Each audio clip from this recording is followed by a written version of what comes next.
بسم اللہ الرحمن الرحیم۔ ویڈیو دیکھنے سے پہلے درود شریف پڑھ لیں کہ اس کا اجر و ثواب بہت عظیم ہے۔ پھول بادل کے گرجنے سے نہیں، بادل کے برسنے سے اگتے ہیں، لہٰذا اپنی آواز کی بجائے اپنے دلائل کو ہمیشہ بلند کیجیے۔ صرف خدا ہی تمہارے دل کا بوجھ ہلکا کر سکتا ہے، اس لیے خاموش رہو، خاموشی میں آپ کی بھلائی ہے۔ جو عشق رنگ و روپ کو دیکھ کر کی جائے اسے عشق نہیں بلکہ فسق کہتے ہیں۔ درویشوں کے علاوہ دنیا کے باقی لوگ بچوں کی مانند ہیں جو دنیا کے کھیل میں مگن ہیں۔ یاد رکھیں، مقدس اور پاک مقام میں داخل ہونے کا راستہ آپ کے اندر ہے۔ دانائی کا تعلق بالوں کی سفیدی سے نہیں، عقل اور تجربے سے ہے۔ دل سیاہ ہو تو داڑھی کے سفید بالوں کی کیا وقعت؟ اگر میرا علم مجھے انسان سے محبت کرنا نہیں سکھاتا تو ایک جاہل مجھ سے 1000 درجے بہتر ہے۔ خدا تک پہنچنے کے بہت سے راستے ہیں، لیکن میں نے خدا کا پسندیدہ ترین راستہ مخلوق سے محبت کو چنا۔ بیدار کر دینے والا غم غافل کر دینے والی خوشی سے بہتر ہے۔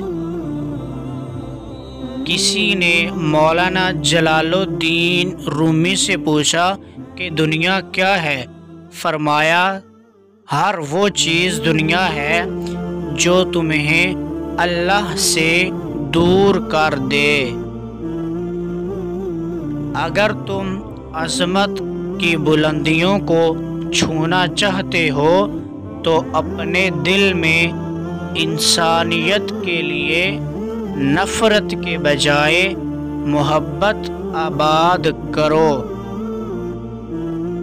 جب انسان کی آنکھوں سے آنسو بہتے ہیں تو اس پر رب کی رحمت برستی ہے۔ خاموشی سمندر ہے اور گفتگو نہر کی طرح ہے۔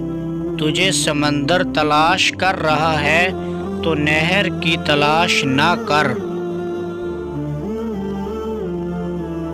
تمہاری روح کے لیے اس سے بڑھ کر کوئی مرض نہیں کہ تم خود کو کامل سمجھنے لگو۔ غم سے خالی ہو جاؤ، اس کے بارے میں سوچو جس نے خیال کی تخلیق کی ہے۔ انسان تب ہی اللہ کی طرف رجوع کرتا ہے جب وہ دنیا میں اپنا ہر ہنر آزماتا ہے۔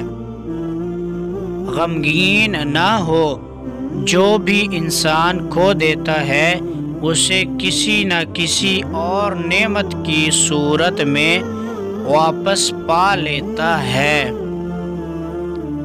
صرف پیسہ ہی نہیں، عقل، ادب، چہرہ، اولاد اور علم بھی رزق ہے۔ سب سے بڑی بات، اچھا دوست بھی رزق ہے۔ شہوت کا سانپ ابتدا ہی میں مار ڈالو، ورنہ یہ کبھی نہ کبھی ضرور اژدھا بن جائے گا۔ جب کوئی غم دیکھو تو استغفار کرو، کیونکہ غم تو خدا کی طرف سے آتا ہے۔ تم اپنے کام میں لگے رہو۔ اگر ہماری ویڈیو اچھی لگے تو لائک، شیئر اور چینل کو سبسکرائب ضرور کریں۔ شکریہ۔